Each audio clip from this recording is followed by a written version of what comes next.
Alors, Sarthe un jour, Sarthe toujours. Un jour, on va parler d'une conférence, puisqu'elle a lieu un jour, effectivement, avec Élise Fer, bonjour.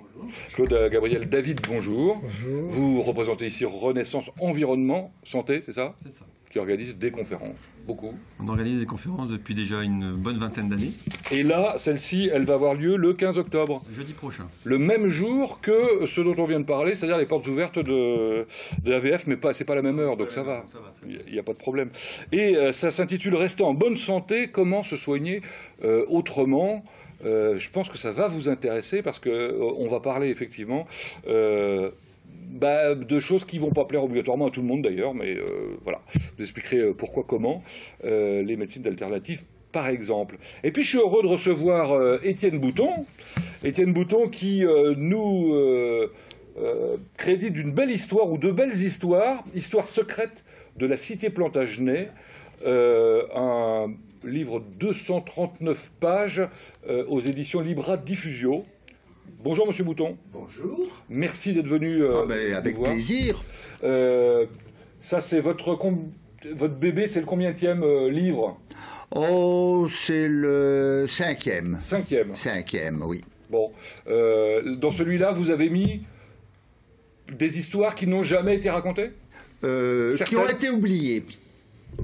Mais j'ai concentré sur la cité Plantagenet, uniquement. Pas en dehors de la cité. Voilà, on découvre ça dans un instant. On commence d'abord par avec plaisir. La conférence. Alors cette conférence, Rester en bonne santé, comment se soigner autrement, elle fait suite à une série de conférences que vous avez organisées depuis combien de temps d'ailleurs? Une vingtaine d'années. Une vingtaine d'années. Depuis mars 1994. Ouais, c'est ça. Ah bah en effet, donc ouais, voilà. Ouais. Plus de 37 conférences. Conférences consacrées essentiellement aux polluants. Aux polluants qui remettent en question notre santé. On a fait un véritable inventaire. On a fait un travail, je dirais, presque colossal, puisqu'on a fait venir des chercheurs de l'INSERM, du CNRS, c'est-à-dire hyper scientifiques, qui sont venus, donc souvent de Paris ou de Bordeaux, et qui nous ont développé toutes les causes possibles des polluants. On a même fait jusqu'à les munitions à l'uranium enrichi, on a même fait les nanoparticules, et bien sûr on a parlé des perturbateurs endocriniens, dont le célèbre problème des biberons qui ont été interdits. Alors un peu avant tout le monde, j'allais dire, hein, vous êtes intéressé. Oui, on avance, oui. Aujourd'hui, vous avez quand même le sentiment que le grand public se sent plus concerné et plus conscient de la problématique? Il y a une information qui est passée grâce à Internet. Je crois qu'il y a une nouvelle conscience qui est humaine qui s'est traduite justement par Internet. Alors effectivement, nous arrivons à un autre chapitre. Donc là, c'est la fin d'un cycle, quoi. Oui, fin d'un cycle, et nous débutons un nouveau cycle qui se pose à travers un changement de société considérable qui est la diminution des médecins. Oui. Alors la diminution des médecins pose un problème énorme, parce qu'effectivement, on a un certain nombre de personnes qui viennent d'autres régions, qui arrivent au Mans, et rien que pour la fin de l'année, 7 médecins de médecine générale vont partir et ne seront pas remplacés. Et donc c'est pour ça qu'il faut soigner autrement? Voilà, et il faut soigner autrement pour plusieurs raisons. Mais dans la mesure où l'automédication inévitablement va augmenter du fait qu'il n'y a plus de médecins ou de moins en moins de médecins, il est bien sûr que l'automédication doit être encadrée. Elle doit être encadrée par le milieu pharmaceutique. En général, les médecins n'apprécient pas ou peu le fait que les gens se débrouillent par eux-mêmes après avoir découvert un certain nombre d'informations, par exemple sur Internet. Vous citiez Internet il y a un instant. Ça peut aussi être dangereux. Les médecins, mais oui, mais on a Madame Bachelot qui a expliqué que le gouvernement et tous les gouvernements étaient d'accord. Dans les 30 à 40 ans, il n'y aura même plus de médecins pour se soigner. On aura probablement des médecins en fin de parcours pour les soins palliatifs. C'est Madame Bachelot qui le dit. Donc je pense que c'est l'ancien ministre de la Santé, donc elle doit être crédible. Et quelque part, les médecins sont dépassés par le problème, parce qu'on est face à des médecins qui viennent souvent de Roumanie, de Pologne, qui connaissent plus ou moins bien le français. Ça pose des problèmes au niveau des traductions des ordonnances, enfin, là, on est loin des du sujet, traitements. On est loin du sujet. On est chance du sujet. Non, mais le milieu médical est dépassé, donc je pense que il y a se soigner autrement, ça arrive au bon moment.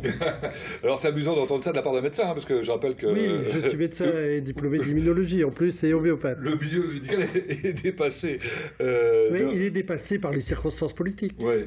Il n'empêche que là, cette série de conférences, elle sera consacrée essentiellement aux médecines alternatives,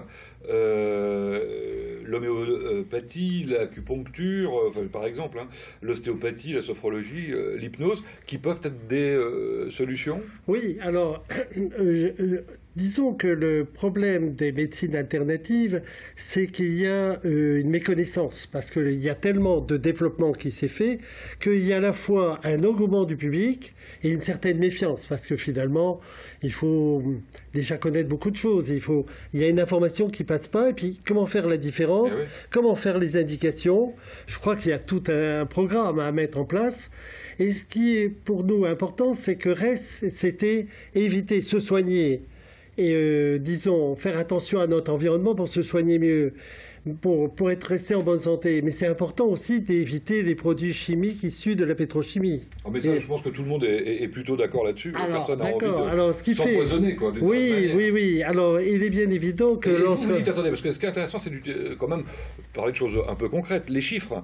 Et vous me disiez que ces médecines alternatives-là doivent pouvoir être efficaces dans un tiers des cas de pathologies vues par les médecins. Elles peuvent être utilisées uniquement dans ces problèmes dans un tiers des cas. Un tiers des cas, on n'utiliserait qu'à 100%. Voilà, d'accord. À 100%. On a les infections. Hein, en fait, on parle souvent des maladies fonctionnelles, mais on a les infections par manque de résistance aux gens. Les gens manquent de résistance aux gens. On a les problèmes dépressifs, hein, on a les allergies. On a les... Et vous dites pour toutes ces maladies, la médecine classique, les médicaments classiques sont dangereux ? Les médecines classiques sont dangereuses dans la mesure où elles sont données trop longtemps, elles sont données d'une façon répétée, et dans la mesure où elles favorisent la résistance bactérienne. Je pense que moi, dans ma pratique médicale de 40 ans, j'ai constaté que des rhinopharyngites se soignent très bien en homéopathie, uniquement. Et je dirais la rhinopharyngite qui tombe en bronchite, je l'évite et je ne fais pas d'antibiotiques. Et les 3/4 des angines, je n'ai pas besoin de savoir si c'est un strepto ou autre chose, je le fais de l'homéopathie et ça marche. Et je vais avoir un quart d'heure d'angine que je suis obligé, mais très rarement, à faire des antibiotiques. Donc c'est quand même important. Président de Renaissance Environnement Santé, que présidait précédemment d'ailleurs Claude Gabriel David, c'est l'un de vos invités de cette conférence. Voilà, ça va être l'un des conférenciers. Nous avons 3 conférenciers, 2 pharmaciennes et un médecin qui vont nous parler des possibilités alternatives à la médecine traditionnelle. Alors la première des pharmaciennes, c'est Guillemine Dubois, qui est docteur en pharmacie et enseignante. Alors je crois qu'elle va expliquer l'importance de la chronobiologie, c'est ça ? Alors, pour vous dire toute la vérité, je ne l'ai pas encore entendue, donc je ne pourrai pas vous expliquer ce qu'elle va nous raconter. Donc, ce midi, j'étais avec une de ses amies, qui est Madame Daligo. Donc, la chronobiologie va être intéressante. C'est l'art de prendre des médicaments. Ça va être développer les bases, comment prendre des médicaments pour qu'ils soient efficaces. Des médicaments classiques, hein ? Des médicaments classiques. On va parler des médicaments pour ne pas en prendre trop, des médicaments chimiques issus de la pétrochimie, pour les prendre, pour qu'ils soient efficaces. Donc c'est elle qui va développer ça, c'est une première partie, pour ceux qui sont obligés de continuer la médecine traditionnelle. Voilà.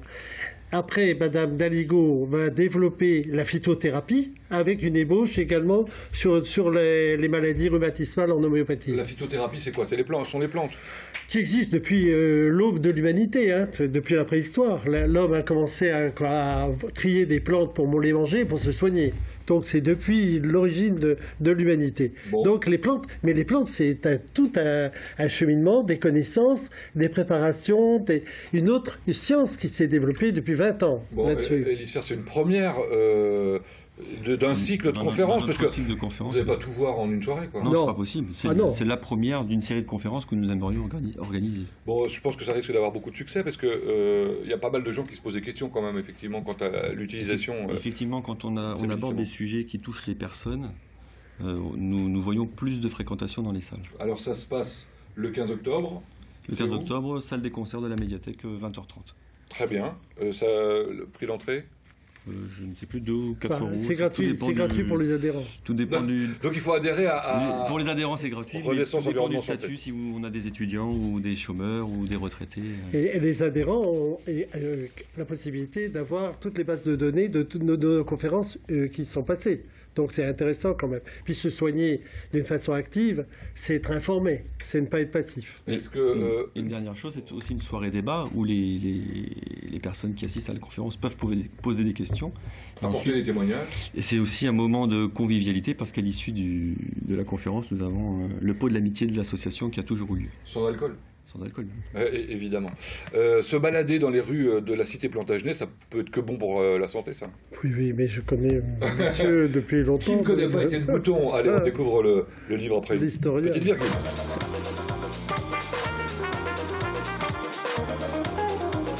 Voilà, Étienne Bouton qui, par ailleurs, est adhérent des AVF, de l'accueil des villes françaises.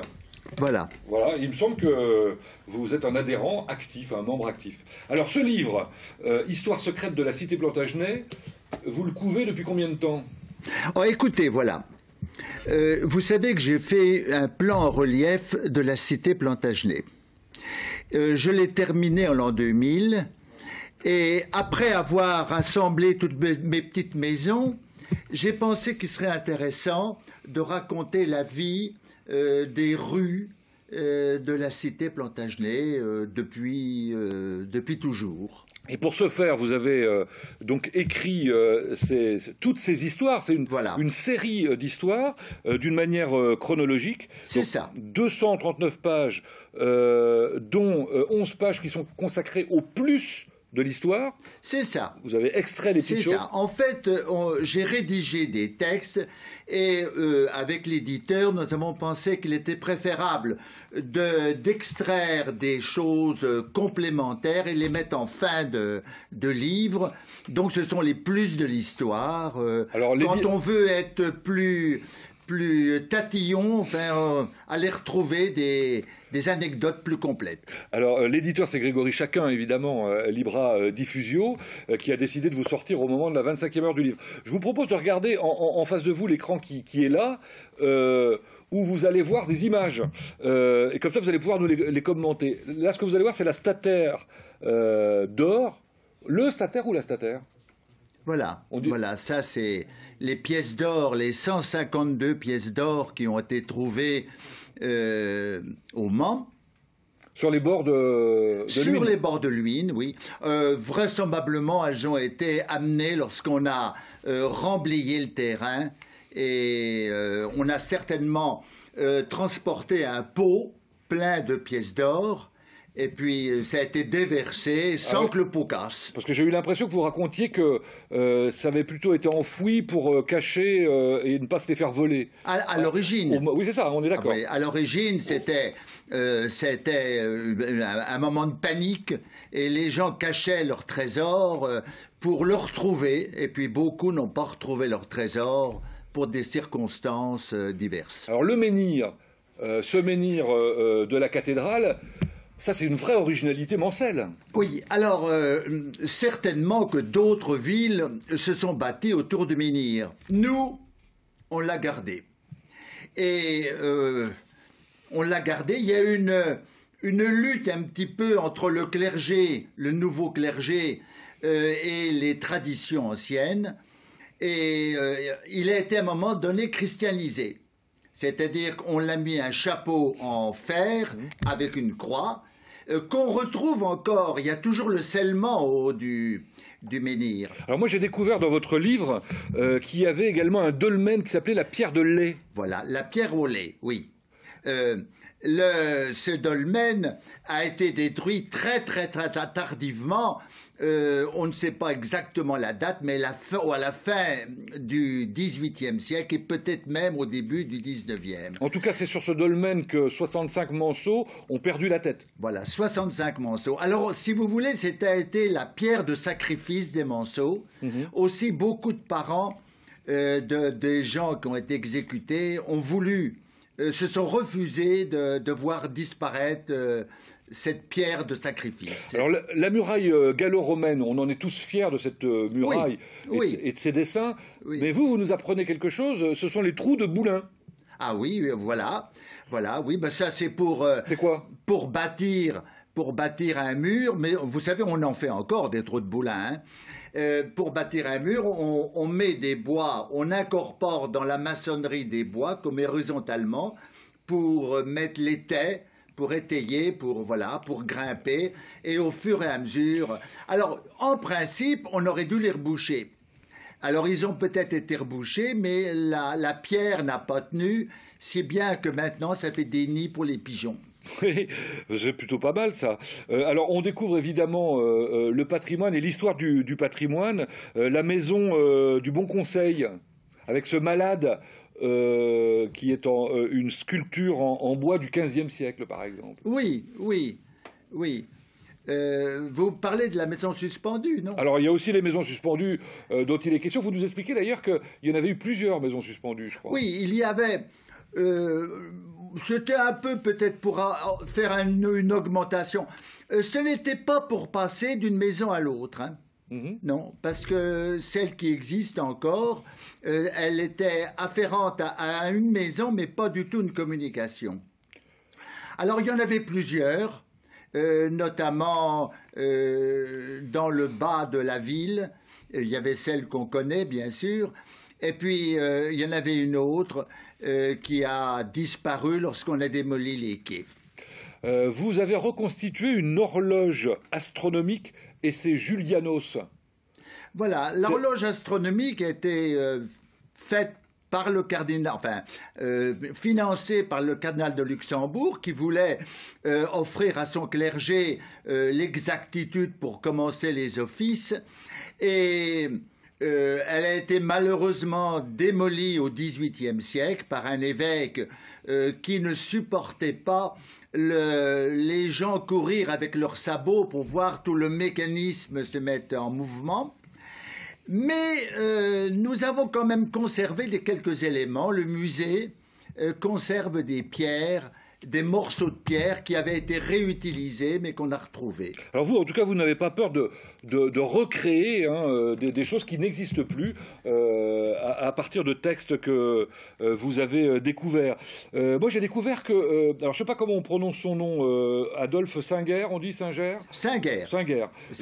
Le créateur des MMA, quoi, enfin aujourd'hui, en quelque sorte. Voilà. Alors ça, c'est une histoire magnifique et triste, parce que nous avons perdu ce musée. Monsieur Singer était le directeur des mutuelles du Mans et c'est un amateur d'antiquité. Et Monsieur Singer a, pour loger la Société historique et archéologique du Maine, il a acheté deux maisons en ruine, qui avaient été bien abîmées, et les a restaurées. Et surtout, il en a fait un musée extraordinaire. Alors, le musée éphémère, vous avez d'ailleurs une gravure que vous nous avez fournie et qu'on découvre ici. Voilà. Un musée qui était vraiment éphémère, il a duré quelques années en fait. Hein. Voilà. Il a été ensuite fermé. Ah ben, c'est-à-dire qu'à la mort de M. Singer, son fils, c'était une telle fortune, si vous voulez, en biens mobiliers, qu'il a été obligé de les vendre et c'était vendu à Paris où il a fallu plusieurs vacations pour liquider tout ce trésor qui est maintenant tout à fait dispersé. Et puis finalement, la ville a acheté les maisons et a recréé un nouveau musée dans ces bâtiments. Alors on y parle de patrimoine évidemment dans ce livre, mais on n'y parle pas que de patrimoine, on y parle de personnages aussi. Alors Ronsard est dedans, Scarron est dedans, oui, et puis vous racontez des histoires un peu drôles, enfin un peu... Oui. Amusante aussi. Amusante, oui. Voilà. Oui. Il y a davantage d'histoires sérieuses qu'amusantes. Oui, les Vendéens, il y en a quand même. Les Vendéens, c'est pas très drôle, effectivement. Voilà. Par exemple. Oui, mais par exemple, dans le livre, je situe la maison qu'a habité Ronsard du temps qu'il était chanoine, alors que jusqu'à présent, on n'avait pas réussi à trouver quelle était sa maison. Bon, à découvrir, ça s'appelle Les histoires secrètes de la cité Plantagenet. Évidemment, ça n'est qu'un tout petit aperçu qu'on vous a proposé là. C'était juste pour vous donner envie. Voilà. Merci. Bien, avec plaisir, mais surtout dans ce livre, je donne toutes les adresses, si bien qu'on peut aller voir. On peut aller voir le polissoir, on sait exactement. On peut aller voir où tous les événements se sont déroulés. Bon, messieurs, vous allez rapidement vous jeter chez votre libraire ou à la 25e heure. Tout à fait, mais je pense que c'est toujours passionnant. Tout à fait, c'est bien. Voilà, vous découvrirez l'histoire de la dame au collier rouge, par exemple, enfin, etc. On pourrait prendre plein de histoires. Merci, Étienne Bouton. Merci, messieurs. Est-ce que je pourrais rajouter quelque chose que j'ai oublié, très bref. Je voulais dire que lors de cette conférence, par les intervenants, on aura des données pratiques directement utilisables par les gens qui seront dans la salle. Il faut être concret, vous avez raison. Donc le 15 octobre, je rappelle... Ce ne sera pas théorique, ce sera données pratiques. Comment se soigner autrement? Le 15 octobre, ça se passe à la salle des concerts. Étienne Bouton, ça se passe dans la cité Plantagenet et puis surtout à la 25e heure où vous pourrez rencontrer Monsieur Bouton. Dans un instant, on parle du nouveau maire d'Aigné. Il s'appelle Patrick Porte.